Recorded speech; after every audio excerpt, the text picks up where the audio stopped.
Okay, guys, today we are diving into the three eye atlas mysteries. You can find out something new about it, but you have to listen to the end. It's very important. Alright, let's start. We are strapping in for what might be the most technically dense yet spectacularly fascinating deep dive we have ever attempted. I think you might be right.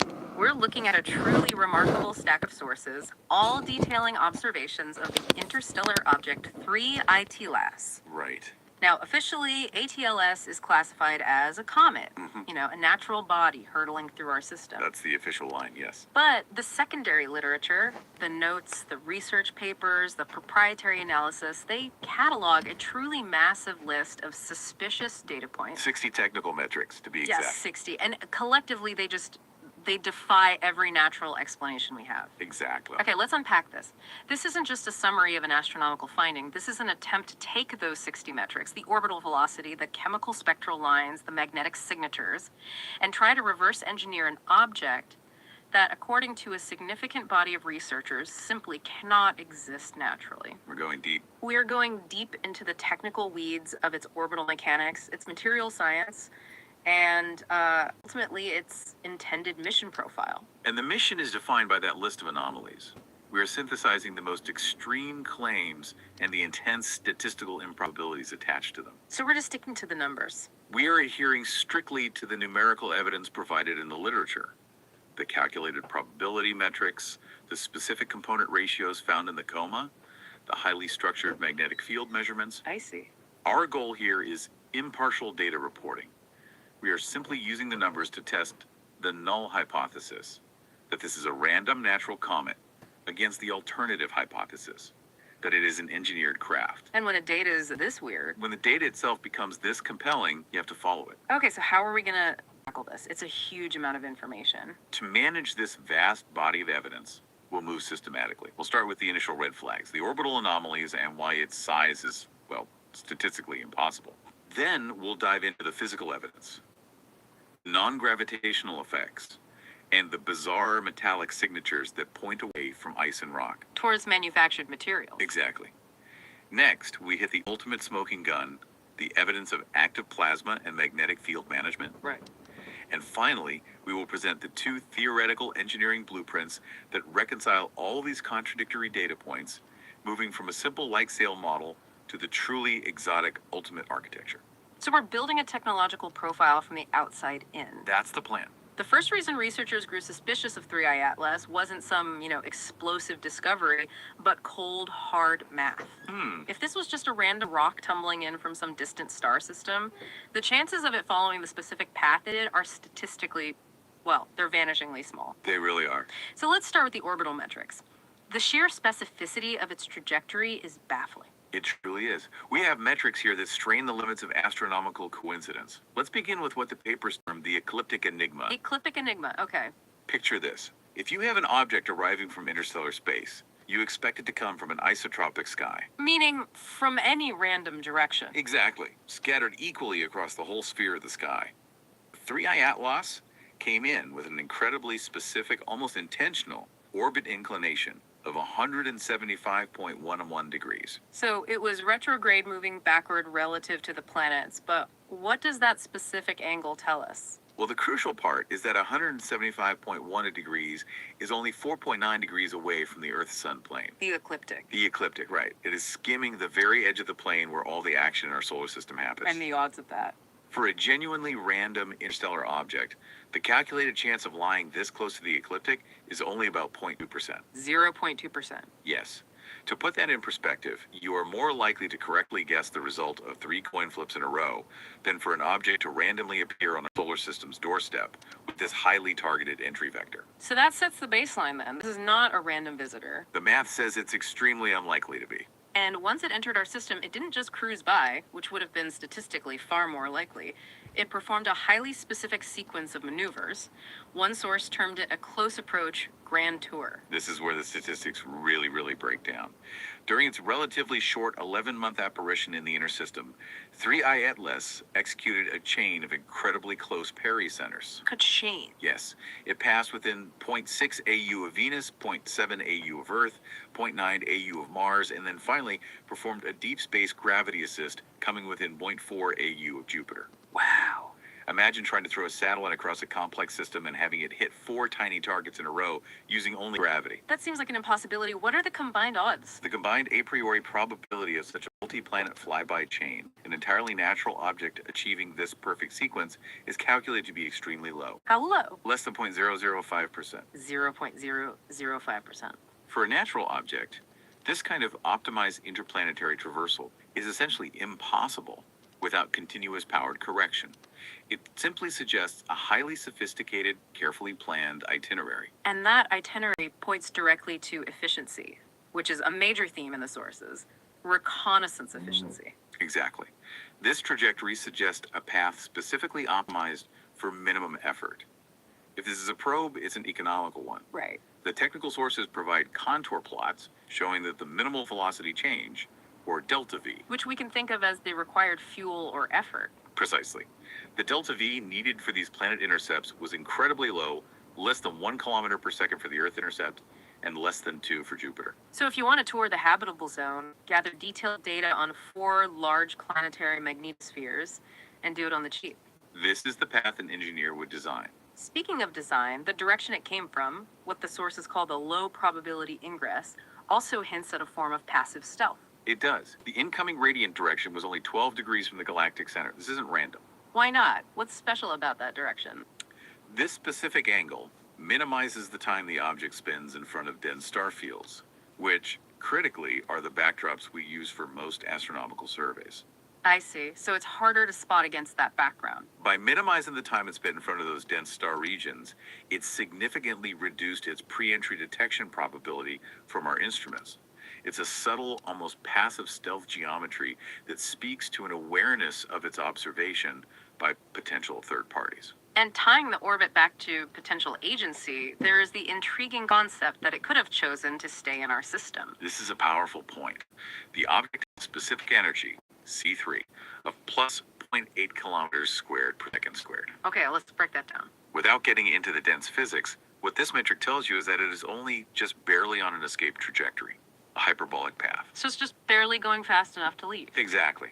That energy value is so low that a very small 1 kilometer per second impulse, a tiny nudge delivered near its closest approach to the sun, could have circularized its orbit at 1 AU. Meaning, the object could have chosen to stay bound to the solar system permanently with minimal effort.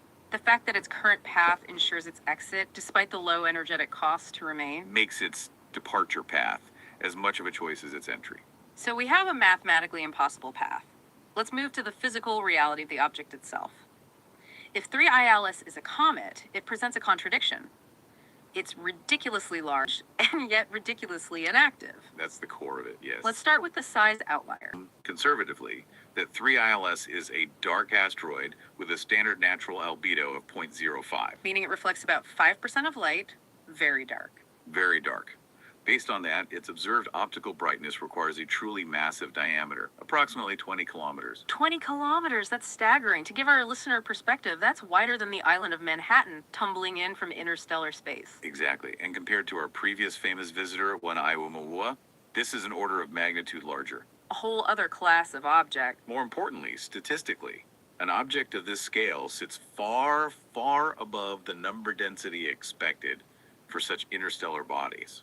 So we just shouldn't be seeing things this big from other stars. The probability of randomly finding an object this large is less than 10 to the minus 6. 1,000,000 to 1 shot. 1,000,000 to 1 freak occurrence just based on size and distribution alone. So we have a statistical freak of nature.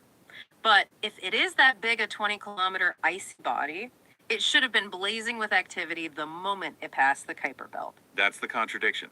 We call this the late activity issue.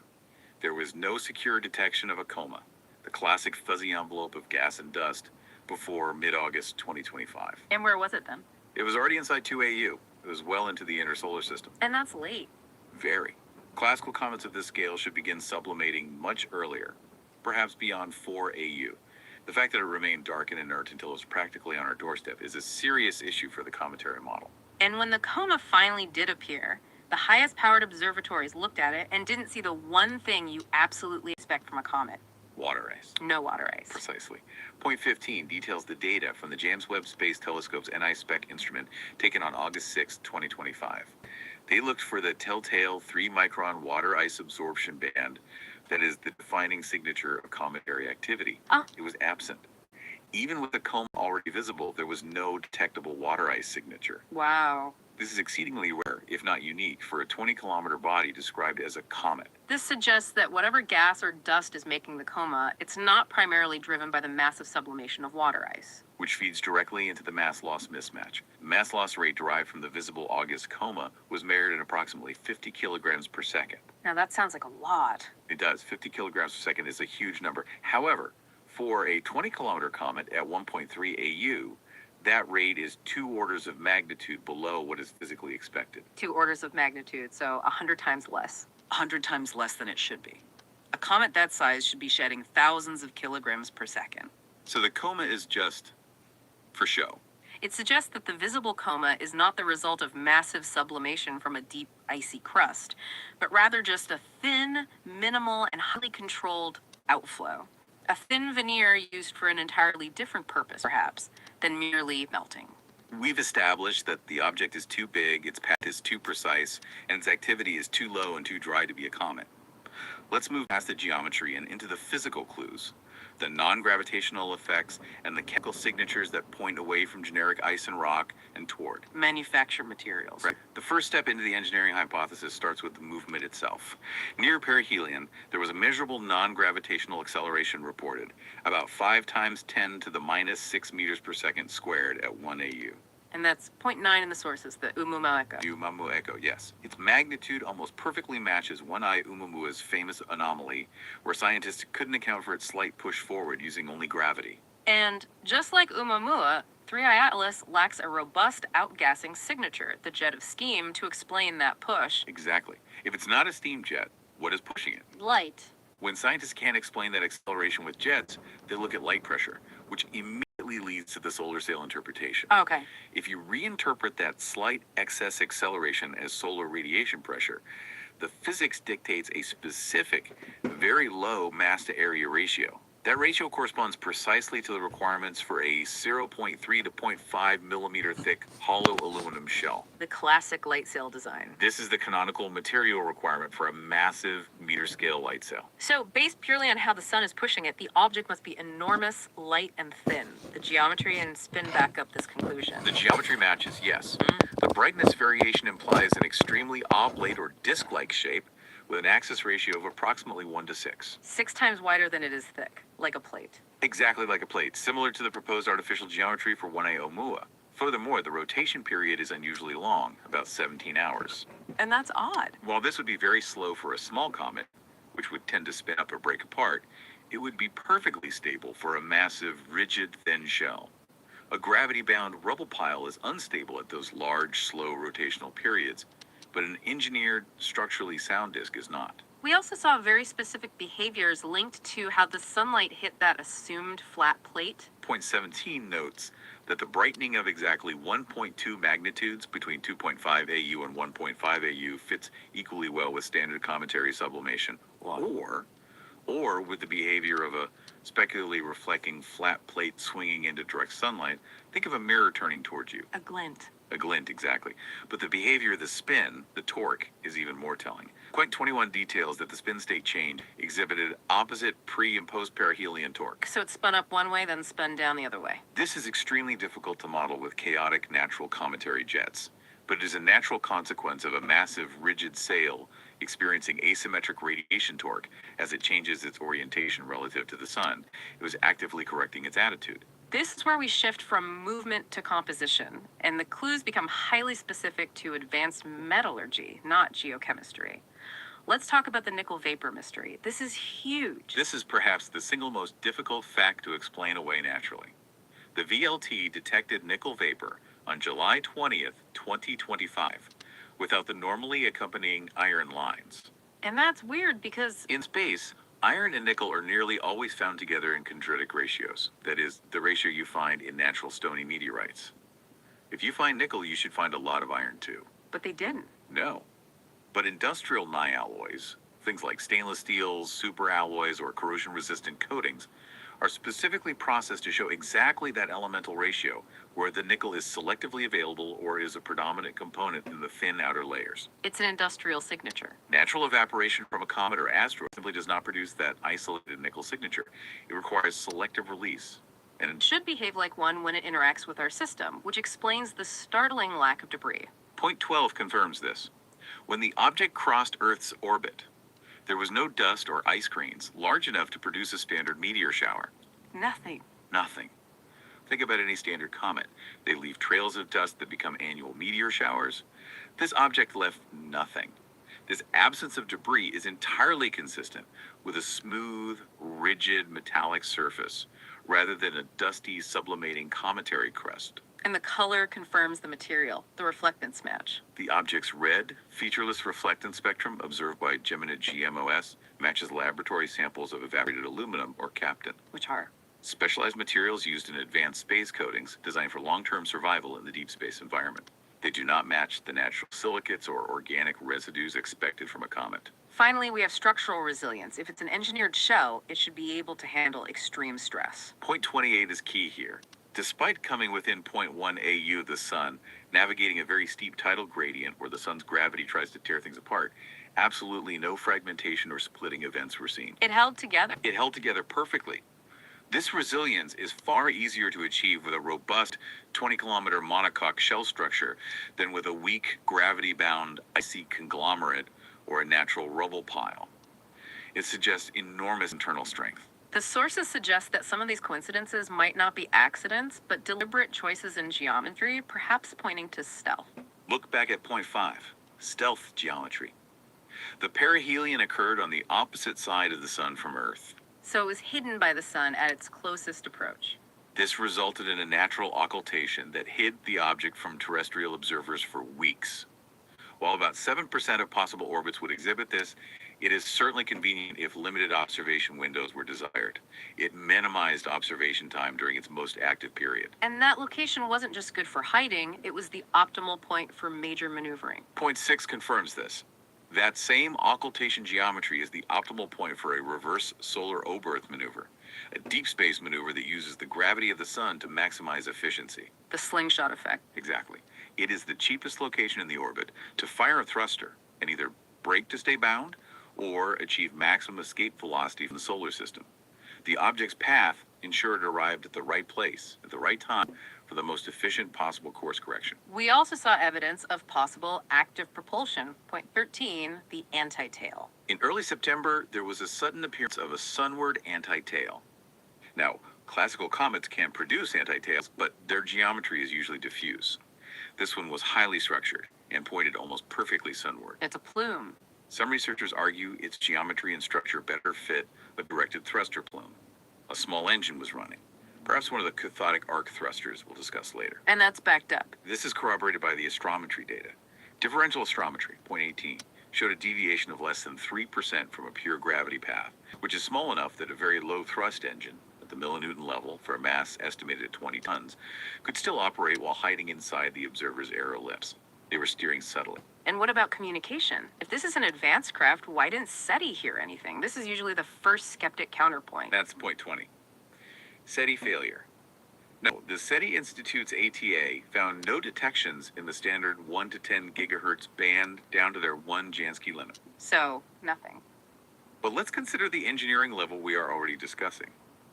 Proponents argue that an engineered probe operating at this level of sophistication wouldn't use simple omnidirectional broadcast radio that we monitor. They'd use something better. They would use advanced spread spectrum techniques, or perhaps highly focused optic laser links, which are orders of magnitude faster and harder to detect, that would be entirely undetectable to current passive radio surveys. So the absence of evidence isn't evidence of absence. The absence of a radio signal does not preclude technology. It may only preclude our primitive broadcasting technology. Okay, this third section is where the natural comet hypothesis becomes truly untenable. We are talking about the active management of plasma and magnetic fields, physics that cannot be spontaneously generated by a chunk of ice and rock. This is the section that requires a full acceptance of the engineering hypothesis to make sense. We are seeing evidence of technological control over fundamental forces. Let's start with the spectacular observations of the plasma jets. Point 31 details the double parallel ion jets. Keck KCWI data showed two plumes of Cn plus and Ni plus ions emerging exact 180 degrees apart. Perfectly opposed. Perfectly opposed. And they didn't just emerge chaotically. They remained highly collimated over 60,000 kilometers, that's over 35,000 miles, and stayed parallel to within 3 degrees. Wow. That level of symmetry is simply unheard of for cometary jets, which are driven by sublimation from chaotic surface vents and tend to dissipate quickly. That perfect symmetry suggests directionality and guidance. It's trivial for magnetically channeled polar outflow, where charged particles are guided by a magnetic field generated by the nucleus, but impossible to obtain from a single pressure-driven vent. The quality of the flow is different too. Yes. Point 32 shows the flow is monoenergetic. The velocity dispersion, how much the speed varied within the jet stream, was less than 0.7 kilometers per second, FWHM. Translate that for us, please. It means the jet was incredibly focused. It was an order of magnitude narrower and cleaner than normal sublimation jets, which spread wildly at 5 to 8 kilometers per second. So, a fire hose versus a laser beam? A fire hose versus a precisely aimed laser beam, yes. A magnetic nozzle operating on plasma naturally produces this kind of clean, monoenergetic flow because it controls every particle individually. And the temperature observation, point 45, confirms that plasma is being maintained, not just created and left to cool. Correct. There was no observable expansion cooling, no drop in electron temperature in the jets. The plasma temperature stayed constant at a hot 8,000 Kelvin out to 10,000 kilometers. It wasn't cooling down like a normal gas cloud would. No. This matches the isothermal condition predicted for plasma that is held and continually heated or energized within a flux tube. It means energy is being continually pumped into the exhaust stream. But the absolute definitive smoking gun for technology has to be the inertial fixation of the jets, point 44. This cannot be overstated. The double jet orientation remained fixed in inertial space, specifically RA 281 degrees to FERC plus 15 degrees, even while the nucleus itself was rotating with its 17-hour period. Wait, say that again? The object is spinning. But the jets are not. How is that possible? If these jets were tied to surface features, they must have rotated with the nucleus. The fact that the flow remains inertially fixed means it is magnetically tied to an external fixed field coil.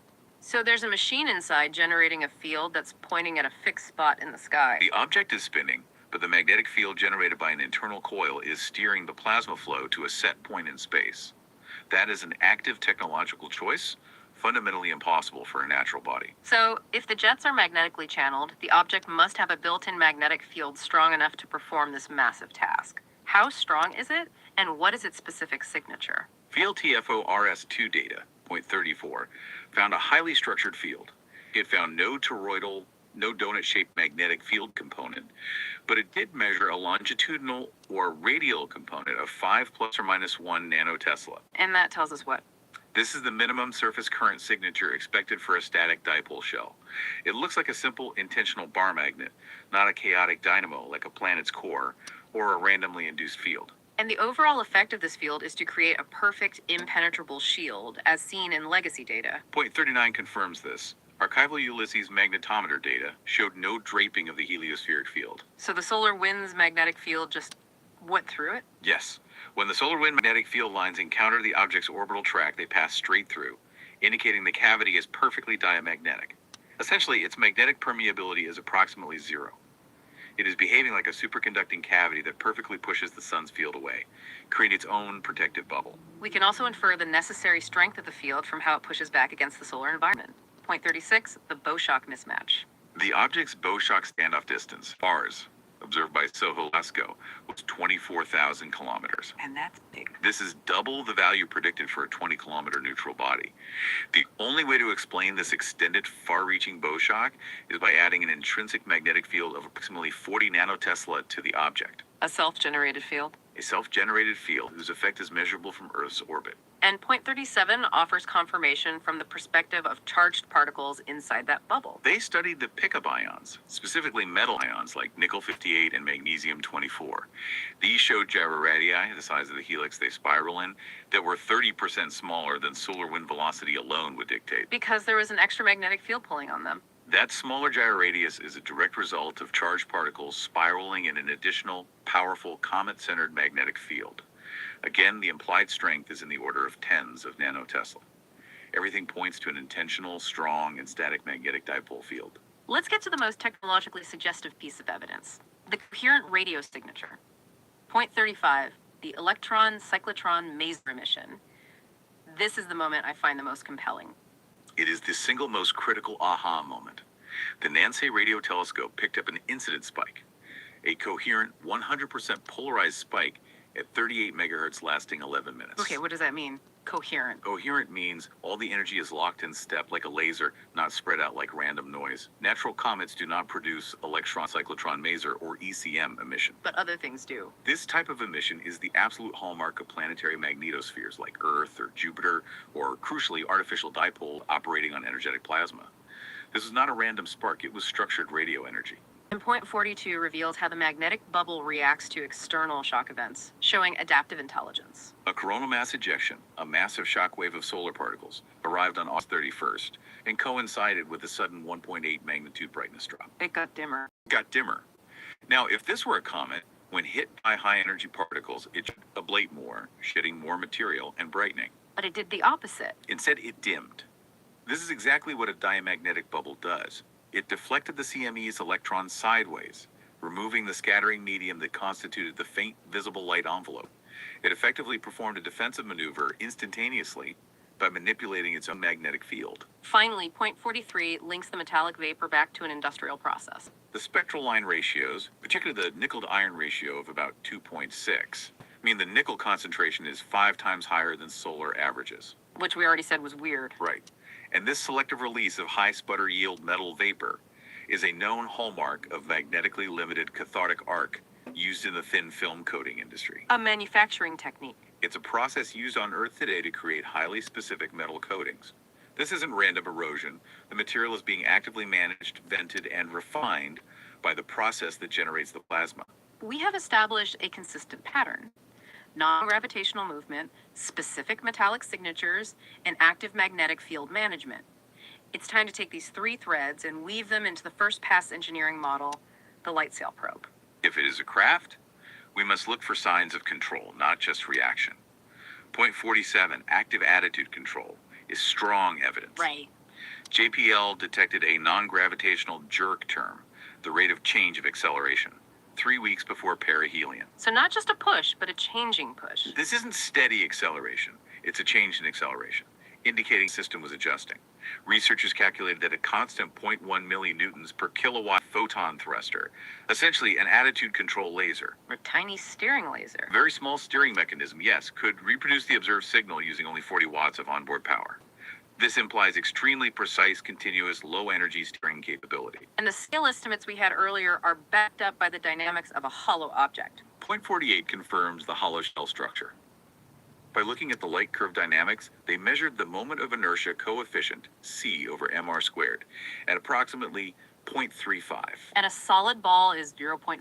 A solid homogeneous sphere is 0.4. Being significantly below 0.4 means the mass is concentrated on the perimeter, not the center. It's hollow. It fits perfectly with a hollow 1 millimeter stainless steel shell structure, implying a relatively low total mass of about 3 billion kilograms for a 20-kilometer object. The optimization of the path, which initially felt like a wild statistical anomaly, now looks like deliberate, continuous guidance. Point 52, Goldilocks guidance. The orbit solar Oberth gain was measured to be 97% of the theoretical maximum. Which is almost perfect. The Oberth effect is essentially using the deep gravity well of a star to maximize the efficiency of any thrust applied near the closest approach. Achieving 97% of the maximum theoretical gain means the object used the sun's gravity almost perfectly to boost its velocity. It wasn't random, it was tuned. It was tuned by a sophisticated guidance computer. And that maximum performance fits the canonical design of a light sail, which has to be extremely efficient. Yes, point 53. The calculated perihelion beta value, the ratio of radiation pressure to gravity, is 0.9. This corresponds to an aerial mass of 0.4 grams per square meter. And that number is significant. This is the canonical light sail cruise value proposed by experts for optimized interstellar missions. It flies like a light sail, but the shell is rigid and metallic. And finally, a sign of temperature management, indicating an internal system requiring cooling. Point 57. NEO-Y's thermal infrared data showed a cold spot offset 15 degrees from the subsolar point. So not on the hottest part. No. This is classic heat pipe technology. You don't want to dump heat on the side facing the sun. You want to transfer it to the night side where it can be radiated away efficiently.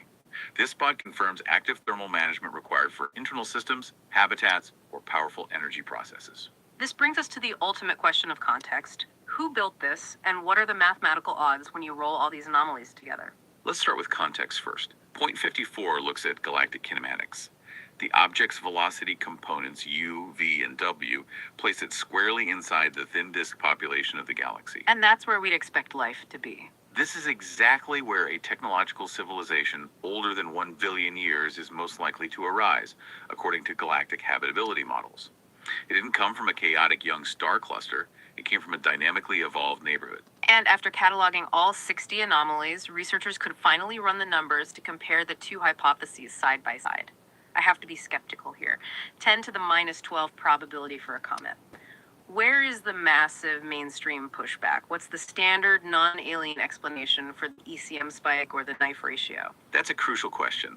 The counter-arguments often focus on combinations of rare but natural events. Perhaps it's a body that was totally disrupted near its home star, covered in unusual refractories, then had a highly fortunate encounter with a massive object to give it that low-energy escape path. So a cascade of rare events. Right.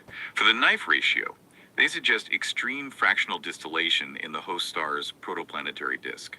However, no single counter-hypothesis can explain more than two of the anomalies simultaneously. And the ECM spike?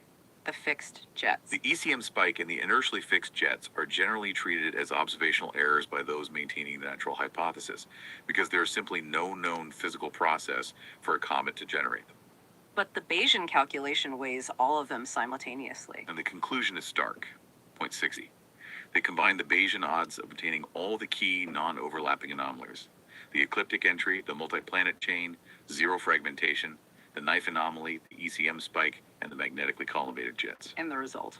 The probability is approximately 10 to the minus 12 under the natural comet hypothesis, 1 in a trillion, versus approximately 0.3 or 30% under a light sail with active magnetosphere model. 12 orders of magnitude. When the difference between natural and engineered is 12 orders of magnitude, the numbers themselves compel the advanced argument.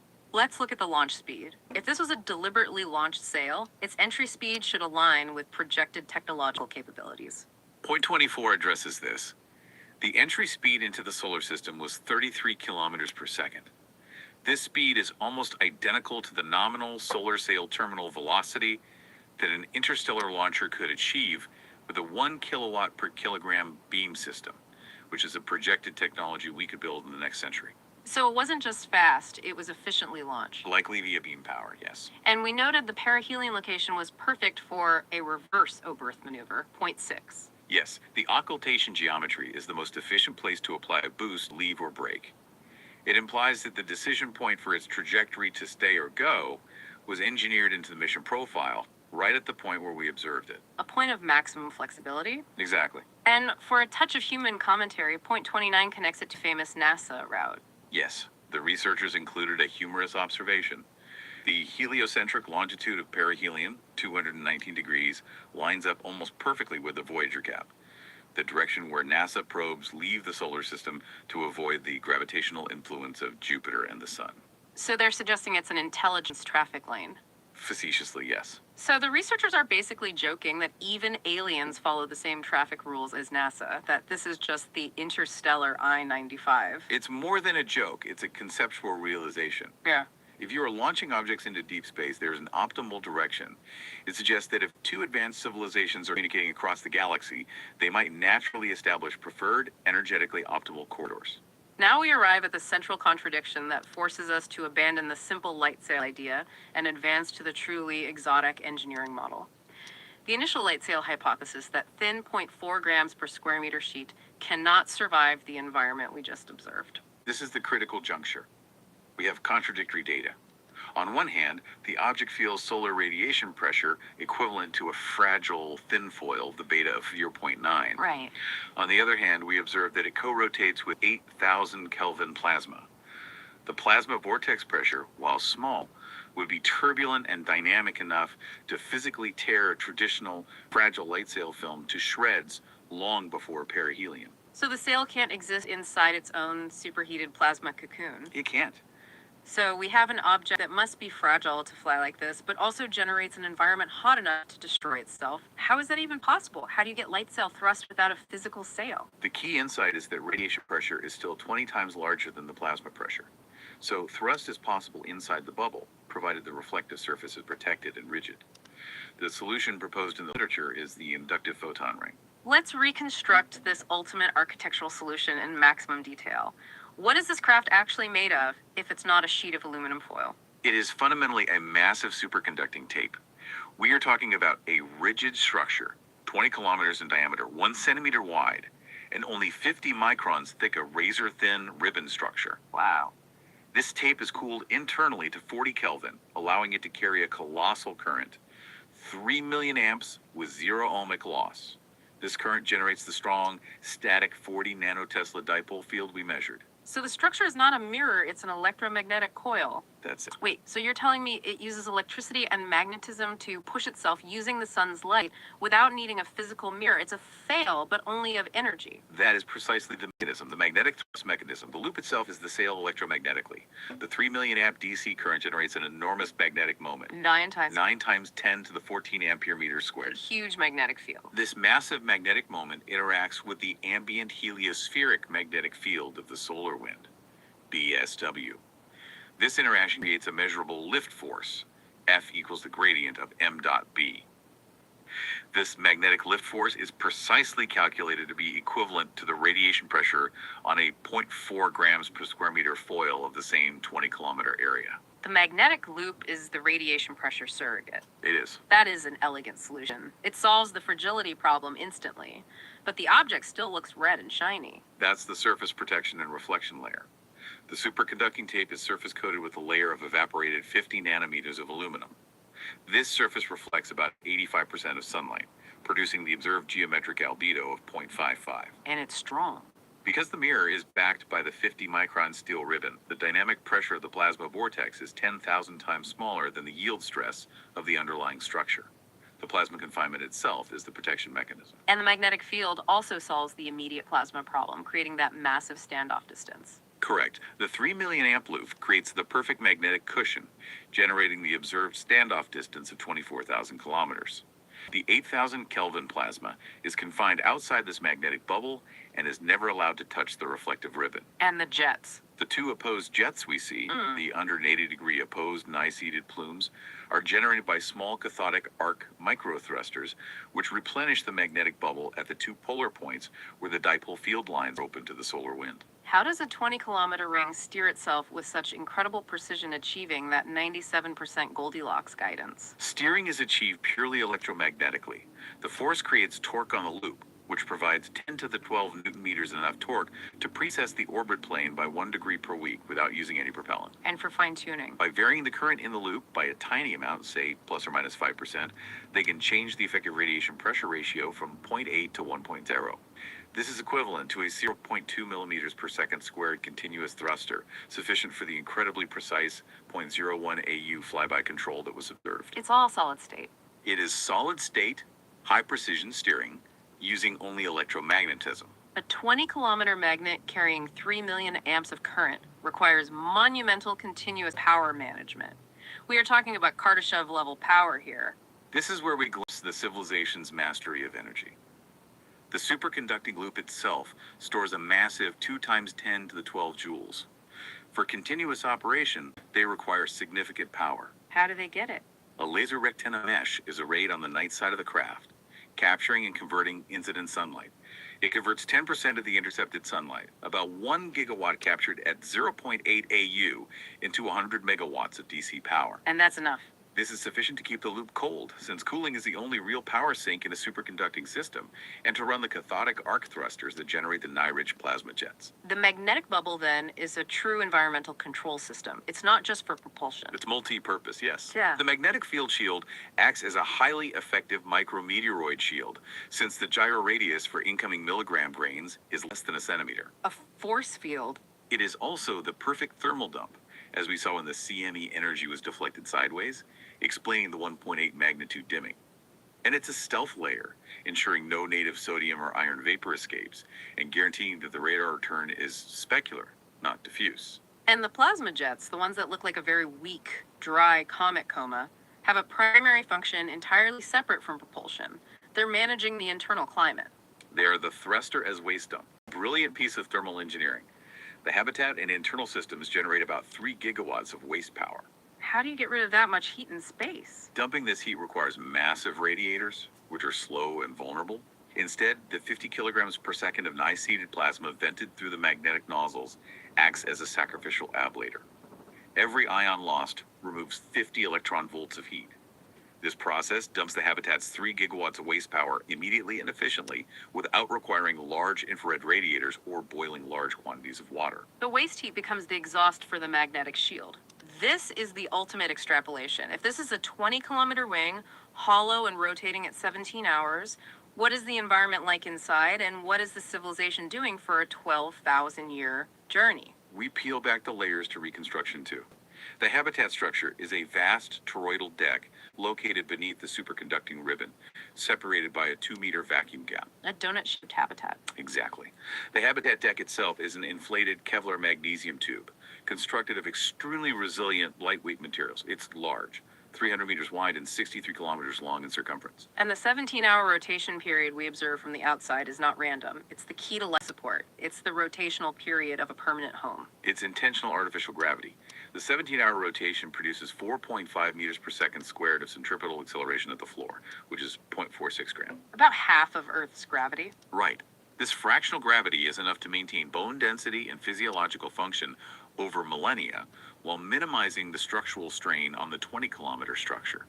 This rotational period exactly matches the subtle rotational signature we observe from the outside.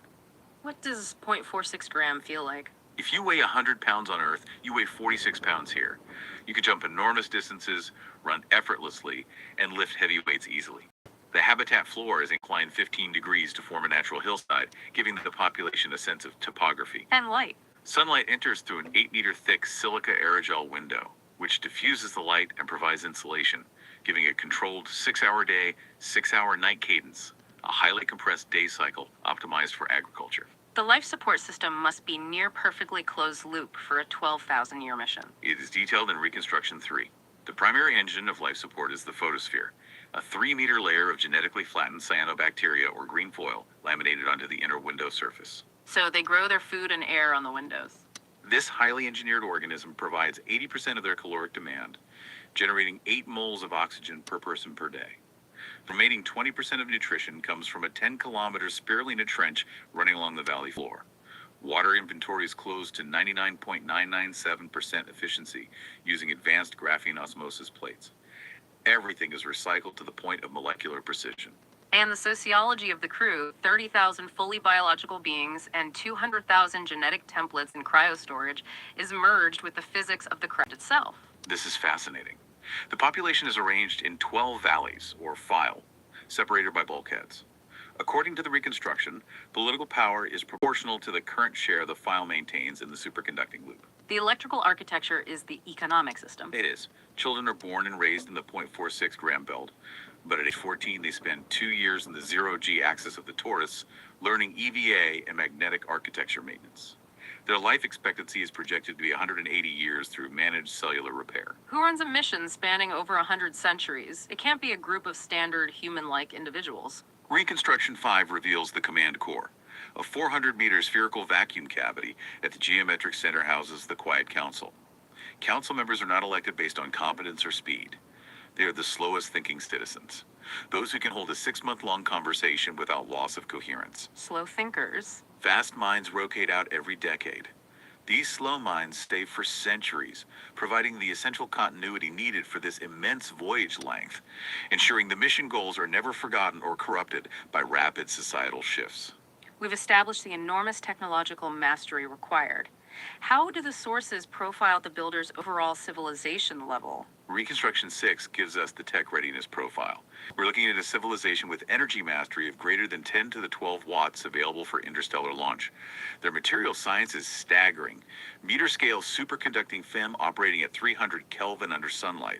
That's 2 orders of magnitude better than Earth's best high-temperature superconductors. Unbelievable. Full level 4 AI navigation for a 10-year cruise with a targeting error of less than 0.01 AU.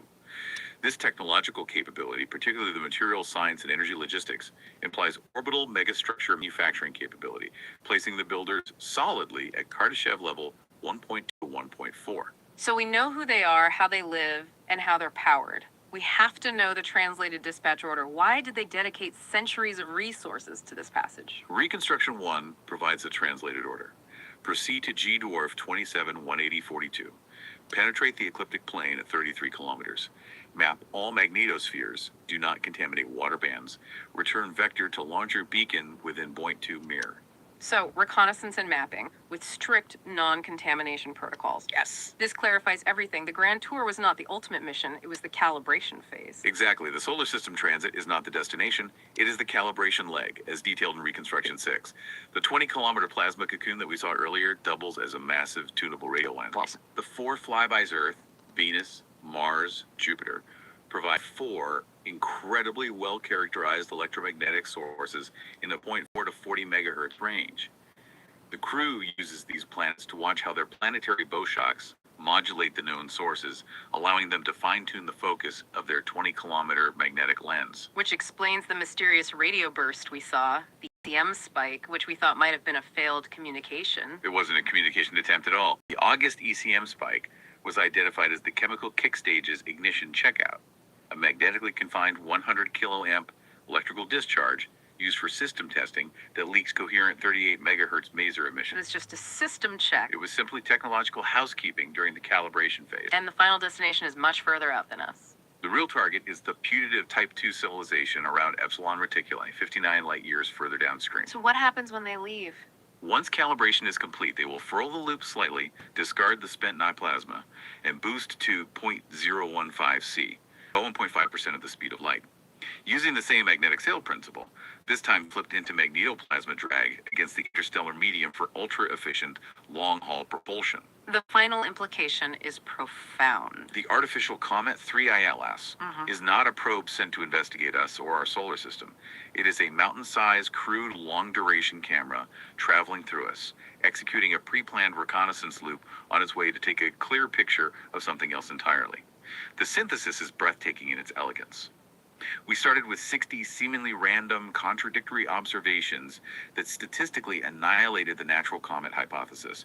We arrived at the perimeter loop architecture. Right. This involves a rigid 50-micron superconducting ribbon that uses gigamp currents to generate magnetic lift, which acts as the solar sail, while simultaneously using the generated magnetic field to protect the reflective surface from the 8,000 Kelvin plasma it is venting as a thermal dump. It's all one integrated system. It's a structure that behaves electromagnetically like a sail, without any of the physical fragility of a mirror. So what does this all mean? We've reverse engineered a 12,000-year mission, a population of 30,000 people who run their government based on electromagnetism, and a Kardashev level 1.4 civilization, all from a set of meticulous technical data points. Spectral lines, rotational periods, and magnetic field measurements taken right here in our solar system. And this deep dive shows the value of pushing the scientific method beyond comfortable paradigms. The exercise of rigorously applying critical thinking and specific technical checks, radio signatures, thrust dynamics, and material resilience forces us to confront possibilities that classical comet science cannot accommodate. The exercise itself has value. The sheer depth of the engineering reconstruction available in the literature is the true value here. The sources suggest the builders are only a few centuries to a millennium ahead of us. close enough to be comprehensible when viewed through the lens of engineering, yet advanced enough to look like magic when viewed only through astronomy. If the true purpose of their grand tour was electromagnetic calibration, if they need a 20-kilometer lens to hear the civilization at Epsilon Reticuli, what kind of signal do you think that civilization is broadcasting that requires a mobile observatory of the scale and complexity to hear? Okay, let's just dive right in. We're unpacking a subject today that, well, it feels like it was ripped straight out of a science fiction novel. It really does. But the key thing to remember is that it's not fiction. Not at all. I mean, every piece of data we're looking at is rooted in, actual observational astronomy. Yeah, from major global telescopes. This is hard data we're talking about. We are talking about the second confirmed interstellar object, 3IAT. And when it first showed up, it was categorized with very little fanfare, just another long period comet visiting from deep space. But that label just didn't stick, did it? No, that initial classification, it became unsustainable pretty quickly. For the mainstream view, it's still a natural, if very peculiar, visitor. Right. But for our deep dive today, what's really critical is the sheer volume of high-level technical scrutiny this thing has received, especially after 2025. When the key observational data really started pouring in. Exactly. So our mission here isn't to just, declare this an alien craft. It's to do a really rigorous examination of the physical evidence. We have a huge stack of source material here. Academic papers, technical briefings. Outlining over 60 major arguments. Yeah. And they're often interconnected. And they all suggest that 3ITLS is just fundamentally incompatible with being a natural comet. That it is, in fact, an engineered structure. We want to get into the maximum detail here to genuinely understand why the natural explanation struggled so much to fit the data. Even before the really unusual discoveries were made. So let's start with the foundation. Okay. 3IDLS is, without a doubt, an interstellar visitor. It followed a hyperbolic trajectory. Meaning it was moving faster than the sun's escape velocity. It came from somewhere else and it's heading out again. Exactly. But its size, just based on early brightness estimates, was an immediate problem, and so was its behavior. Didn't have much of a coma, right? The usual dusty, gassy cloud you see around a comet. Almost none early on, which made that initial comet classification really, really tenuous from the start. So it's not just one weird thing we're looking at. No, it's a whole constellation of statistical outliers that, when you put them all together, they start to paint a picture. A picture of intentionality. So the first cluster of arguments, it all focuses on orbital mechanics, pure probability. Right. If we're just moving through the galaxy, bumping into random objects. You'd expect those objects to arrive from what we call an isotropic sky, meaning a completely random direction. Like if someone was throwing tennis balls at you in a huge dark room, they could come from above, below, the side, anywhere. Precisely. And that leads directly to argument one, the problem of alignment. Okay, so where did 3I Aeles come from? It arrived with its orbit parked incredibly close to the ecliptic plane. That's the flat disk where Earth and all the other planets orbit. The very same. Its orbital inclination was measured at 175.11 degrees. Now that's retrograde, it's moving backward compared to the planets. But the path itself was almost perfectly flat with ours. Only 4.9 degrees away from the Earth-Sun plane. And what are the odds of that, statistically? If the arrival direction were truly random, the chance of an object aligning itself that closely with our planetary plane is only about 0.2%. Wow. Okay, so that's a huge statistical red flag right at the start. It immediately generates suspicion. I mean, why would a natural object care about the plane of the planets? But a reconnaissance mission. A probe looking for the habitable zone. It would naturally aim for the lowest energy entrance into that exact same plane. It's the most efficient way in. It's like picking the easiest flight path to get to your destination. Right. Okay, so beyond the alignment, let's talk about the size, because that's another massive flag. This is argument 2. Right. So based on its optical brightness when they first saw it, and assuming it was just a dark, rocky body. A standard asteroid, basically. Yeah, let's say a low albedo of 0.05. The calculation required a diameter of approximately 20 kilometers. 20 kilometers? That's not just big, that's titanic. It's an enormous figure. You have to contrast that with our only other interstellar visitor, Oumuamua, which was maybe a kilometer long at most. So this is an order of magnitude larger. At least. And when planetary scientists model the number density of objects this big just floating around out there in interstellar space, What's the probability we'd run into one? it's calculated to be less than or equal to 10 to the minus 6. A 1 in a million chance. just for an object of this size to pass through our neighborhood. So now we have an object that's statistically unlikely to be this big, arriving on a statistically unlikely plane. And if we stop there, it's already a huge anomaly. But this is where the case for intentionality really starts to build its path through the system. This brings us to what the source material calls the Grand Tour reconnaissance. It synthesizes arguments 4, 8, and 52. And the path it took over its 11-month transit of the inner system, that was also improbable. Utterly improbable for a random trajectory. Tell us about that tour. Over the course of less than a year, it achieved its pericenters, its closest approach distances, within 0.60 of Venus, Okay. 0.70 of Earth, 0.90 of Mars, and 0.40 of Jupiter. Wait, so it did a reconnaissance sweep of every major planet in the habitable zone, plus Jupiter, in under a year. That's what the data shows. What's the probability of that kind of multi-planet flyby chain happening by chance? The combined a priori probability is estimated at less than 0.005%. It's statistically negligible. You're asking 5 orbital parameters to align perfectly. But the crucial point isn't just that it visited them, it's how it visited them. Argument 8 says this wasn't the lucky path. It was an optimized minimum energy path. And what does that mean exactly? It means the path minimizes the required velocity change, or delta V, that a propulsed system would need to intercept each planet. Delta V is basically the fuel cost to maneuver. Right, and contour plots from the object's path show that to intercept Earth, the required course correction was less than 1 kilometer per second. For Jupiter, it was less than 2. So if you're an engineer designing a probe, you want a trajectory that requires almost no effort to adjust for a flyby. A natural body doesn't know anything about delta V. Yet this object chose the mathematically cheapest itinerary. It's been called Goldilocks guidance. A probe deliberately using gravity to survey the habitable zone as cheaply as possible. And argument 52 just drives this home. It focuses on its passage near the sun. Its solar Oberth gain was 97% of the theoretical maximum. Let's break that down. The Oberth effect is a core concept in astronautics. It is. It's essentially leveraging a gravity well for a free speed boost. If you apply thrust when you're moving your fastest deep in a gravity well, like the sun's, the gain in your final velocity is dramatically amplified. And getting 97% of the maximum possible gain. That means the object achieved a near perfect alignment to use the sun's gravity as a massive velocity enhancer. It's an extraordinary feat of navigational precision. That implies meticulous planning. So let's talk about evasion, because there are a couple of geometric conveniences that seem to minimize its detection. Right. Arguments 5 and 7. Argument 5 notes that perihelion, its closest point to the sun, happened on the opposite side of the sun from Earth. So it was naturally hidden from us during its most active phase. Exactly. We got weeks of natural occultation, hiding it from our telescopes right when it might have been degassing or showing the most activity. And how likely is that?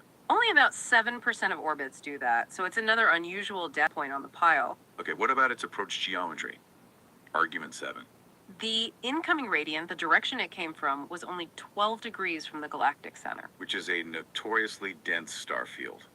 Very noisy. It's the celestial equivalent of hiding a needle in the biggest, brightest haystack you can find. It minimized the time it spent against a relatively empty sky, reducing the chance of pre-entry detection. So it's both perfectly aligned to visit the planets and perfectly aligned to be hard to spot on its way in. What is its exit strategy? Arguments 6, 23, and 24 suggest it had options. The occulted perihelion point isn't just good for stealth. Argument 6 says it's the optimal point for a reverse solar Oberth maneuver. It's the cheapest place, thrust-wise, to either leave the solar system on a new trajectory or to break and actually stay here.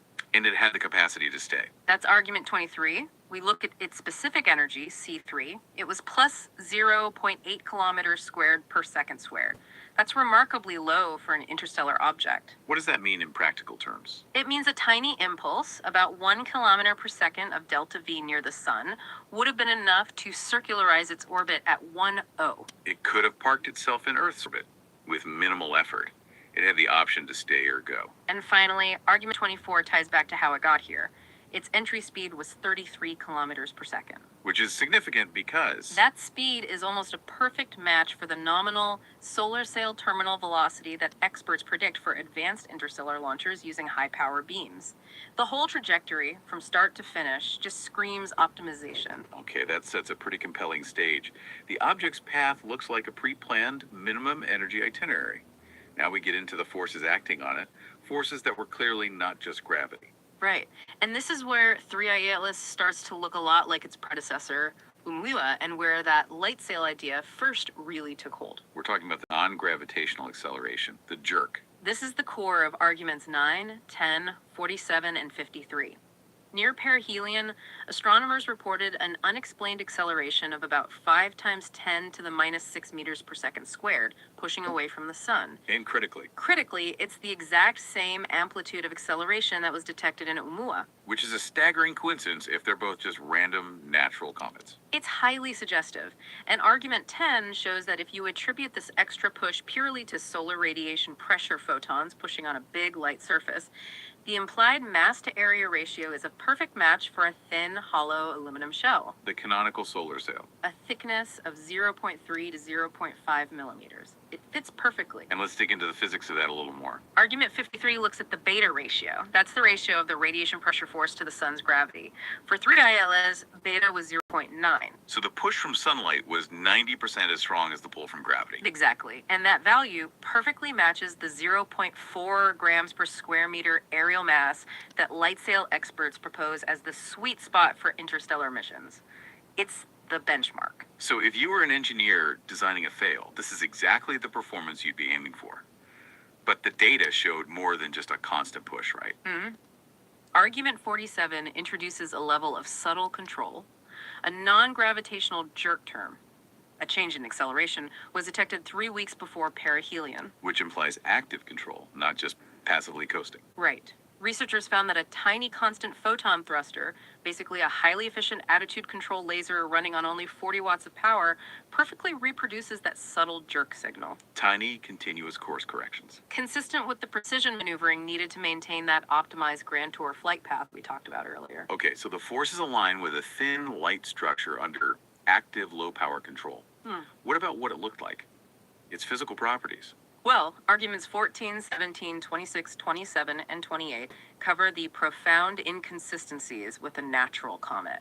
Starting with its shape. Argument 14. By watching how its brightness changed as it tumbled, they inferred an extremely oblate or disc-like geometry, an excess ratio of about 1 to 6, maybe even flatter. Just like the shape proposed for Oumuamua.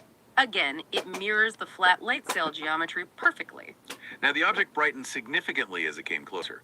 Argument 17 says that could be explained 2 ways. Yes, a brightening of 1.2 magnitudes could be explained by sublimation, a comet turning on, or specularly reflecting flat plates swinging into direct sunlight, like catching a glint off a mirror. and we have data that strongly favors the mirror. Argument 56 showed that the polarization position angle of the reflected light stayed constant to within plus or minus 3 degrees. And why is that important? That constancy is the hallmark of specular reflection light bouncing off a rigid, flat, mirror-like surface. It's not the diffuse, scattered light you'd get from a dusty, tumbling rock. A mirror keeps the reflection angle fixed. A pile of rocks scatters light everywhere. It implies it's rigid and flat. What about the material itself? Argument 26, the spectroscopy. It showed a red, featureless reflectance spectrum, Which matches? laboratory samples of evaporated aluminum or captain, materials we use in engineering. It does not match the complex signatures of natural silicates and ices on comets. It's the spectrum of something manufactured. And the scale we're talking about here is just immense. Right. Argument 27.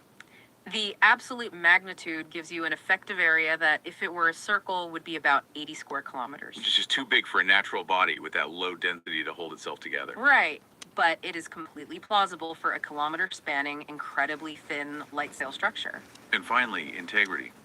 How did it survive getting so close to the sun? That's argument 28. It passed within 0.1 up of the sun. That's deep inside the boiler room of the solar system, with intense heat and tidal forces. And yet, no fragmentation, no splitting, no breakup. A typical comet, which is basically a weak, icy rubble pile, would be highly stressed. It probably would have disintegrated. This thing's survival suggests a rigid monocoque shell. And its rotation backs that up. Argument 16. The long rotation period, about 17 hours, that's stable for a rigid, thin shell. But for a gravity-held rubble pile, it should have been spinning up as it lost mass, eventually flying apart. The stability implies material strength, not just gravity was holding it together. Okay, we've crossed a line here. The path is suspicious, the movement suggests a light sail, the appearance suggests a rigid, flat, metallic surface. But now we get into the evidence that is just fundamentally incompatible with any passive natural body. This is where we have to start seriously considering active industrial engineering. And it begins with a crucial material detection. Argument 11, the nickel anomaly. The Very Large Telescope detected nickel vapor in the cloud around the object. But, critically, it detected it without the iron lines that normally accompany it. And in nature, you just can't have one without the other, right?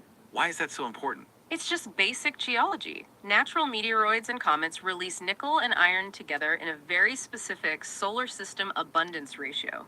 Argument 43 clarifies this. The spectral line ratio showed the nickel to iron ratio was about 5 times the solar value. A massive overabundance of nickel. So what releases nickel without the corresponding iron? Manufactured materials. Industrial naialloys, like certain stainless steels or superalloys, show exactly that selective ratio when you ablate them. It's like finding a specific high-grade alloy floating in space where you expected to find simple rock. The source material even suggests it's a hallmark of magnetically limited cathodic arc and industrial thin film coating technique. So we're seeing the vaporized components of something made with advanced manufacturing. And argument 55 provides the counterproof. Yes. No neutral sodium D lines were detected. Sodium is extremely volatile. It's usually the very first thing to sputter off natural rock when it's hit by sunlight. Its complete absence suggests a pristine, industrially coated metal mirror. Okay, so if it's an engineered structure, it must be doing something actively. And that brings us to maybe the most impossible observation for a comet. The jets. The impossible jets, summarized in arguments 31, 32, 44, and 45. And the Keck data gave us the pictures. It showed double parallel ion jets plumes of ionized carbon mononitride and nickel emerging from the object. But it was the geometry and the physics that were so bizarre. The plumes emerged exactly 180 degrees apart. They stayed incredibly collimated over a distance of 60,000 kilometers, and they remained parallel to within 3 degrees. That kind of collimation is just unheard of for simple gas expansion from a comet. That's a messy, diffuse process. And argument 32 confirms it by looking at the jet velocity. The dispersion was incredibly narrow, less than 0.7 kilometers per second. Whereas a normal comet jet would have a huge spread in particle velocity. 5 to 8 kilometers per second easily. This monoenergetic narrow flow is the natural result of a magnetic nozzle where plasma is efficiently channeled by a powerful magnetic field. But the real clincher, the observation that absolutely screams machine, is argument 44. This is the definitive smoking gun. The orientation of these double jets remained fixed in inertial space. They kept pointing at a specific coordinate on the sky, even while the nucleus itself was rotating with its 17-hour period. Let's be really clear about that. If these were vents on a spinning rock, the vents would be sweeping in a huge circle, causing the jets to wobble or precess dramatically. The fact that the jets are held fixed in space means the flow is magnetically tied to an external field coil or an internal dipole. It's detached from the physical body. How physically implausible is that for any known natural phenomenon? It's impossible. This is textbook advanced plasma physics and rocket science, not geology. And argument 45 adds that there was no observable expansion cooling in the jets. The temperature stayed at a hot 8,000 Kelvin out to 10,000 kilometers. A passive gas stream cools dramatically as it expands. This requires continuous energy being pumped into the flux tube. So we have to move beyond a passive light sail to an actively powered structure that has its own powerful engineered magnetic field. Which brings us to the final piece of evidence in this section, the magnetic bubble itself. Arguments 34, 36, 37, 39, and 42 solidify the case for an intrinsic field of about 40 nanotesla. It starts with the Bosch standoff distance. That's the point where the object deflects the solar wind. That distance was observed to be about 24,000 kilometers. Which is twice the value you'd predict for a 20-kilometer neutral body. To push the solar wind back that far requires a sustained intrinsic magnetic field of roughly 40 nanotesla. So this object is fighting back against the solar wind with a field 8 times stronger than its environment. And argument 34 tells us about the field's structure. The VLT detected a longitudinal or radial component, but absolutely no toroidal or donut-shaped component. And that's the signature of a static dipole shell, not a naturally generated dynamo like a planet's core. The evidence also suggests this bubble is incredibly effective, maybe even exotic. Indeed, argument 39, using old Ulysses magnetometer data, showed that the heliospheric field lines passed right through the object's path when it was far away. This implies the cavity it created was perfectly diamagnetic. It repels and excludes external magnetic fields. It's acting like a superconductor. A superconducting magnetosphere. And we have a fantastic example of its defensive capability in argument 42. The CME event. Yes. A sudden, massive 1.8 magnitude brightness drop was observed, coinciding exactly with the arrival of a coronal mass ejection. If it were a comet, that blast of energy should have made it brighten up as the surface vaporized. But instead, it dimmed. This is exactly what a diamagnetic bubble does. It deflects the CME's charged particles sideways, effectively removing the medium that scatters sunlight and makes the object visible. It went into stealth mode. It used the CME as a cloak. And finally, the deliberate signal detection, argument 35. The Nancy radio telescope picked up an electron cyclotron maser, or ECM, emission, a coherent 100% polarized spike at 38 megahertz that lasted for 11 minutes. And natural comets don't do that. They absolutely do not. Planetary magnetospheres and artificial dipoles do. This was an energetic, highly structured, and powerful emission. So we have now crossed the line from physics into straight-up engineering. The object is rigid, metallic, generates powerful magnetic fields, and it fires these inertially fixed plasma jets. We have to synthesize all this into a working model. And this is where we introduce the inductive photon ring. This is what explains arguments 46, 48, and 60. Because the simple light sail model failed.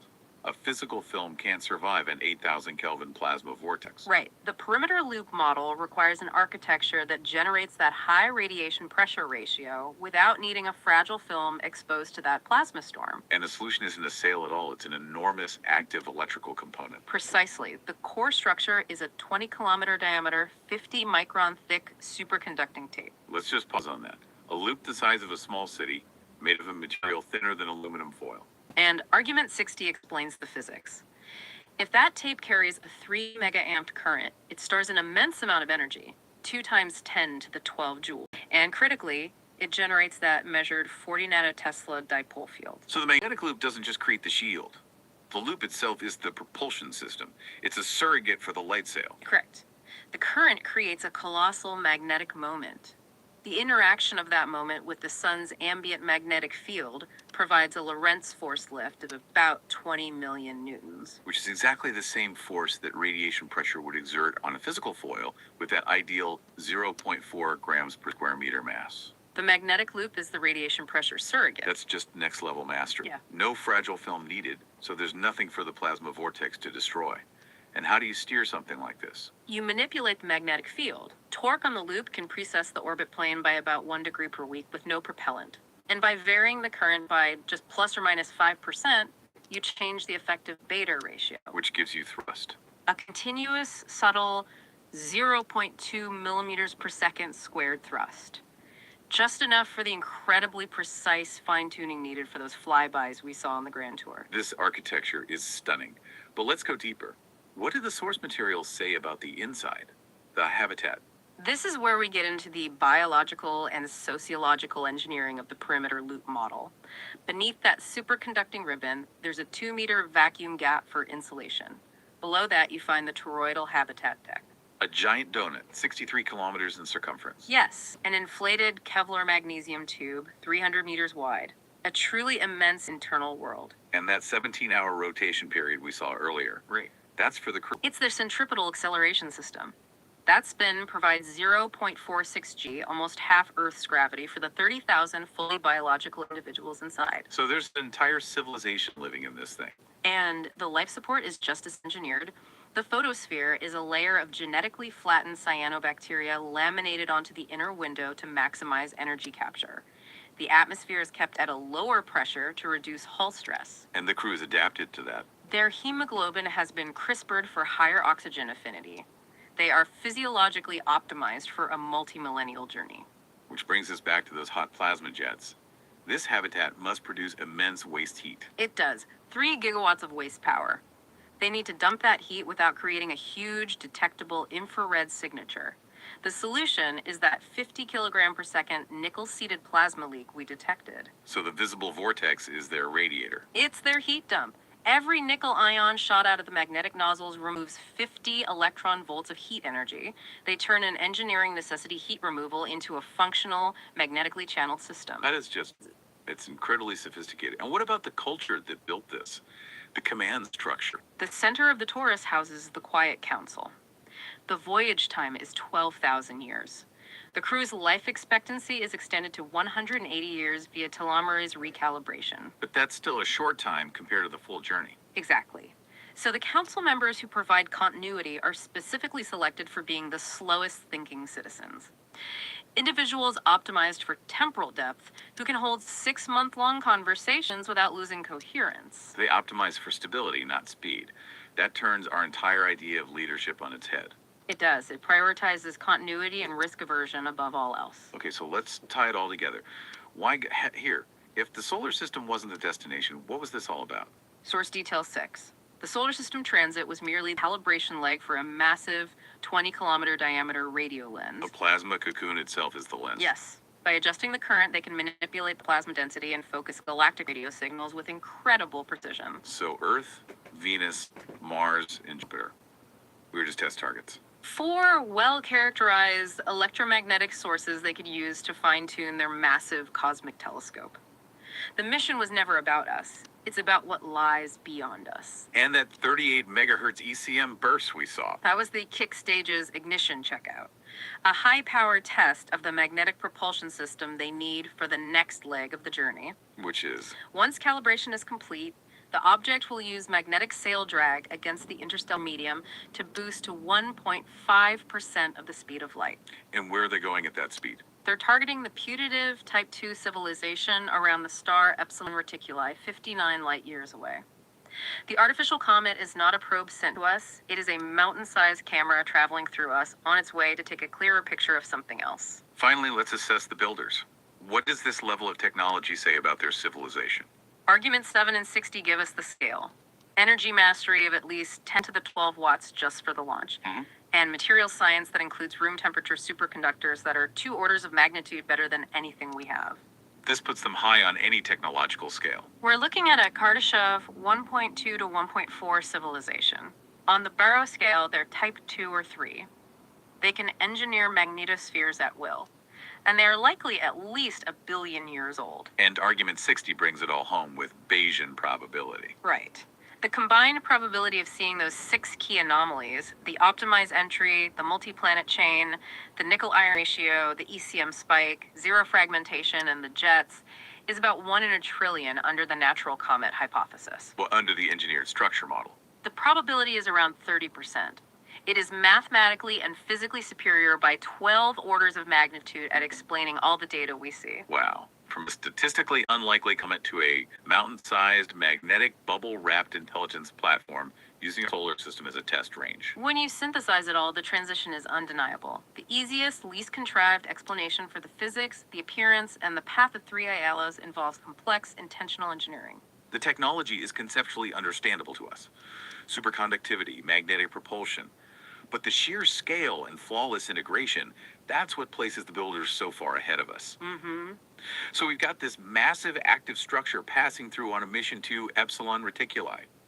But let's end on one of the most striking coincidences mentioned in the source material, something for you to think about long after this is over. This is argument 19. It's an astronomical coincidence. The 1977 WOW signal, that famous 72-second radio spike we still debate, Yes.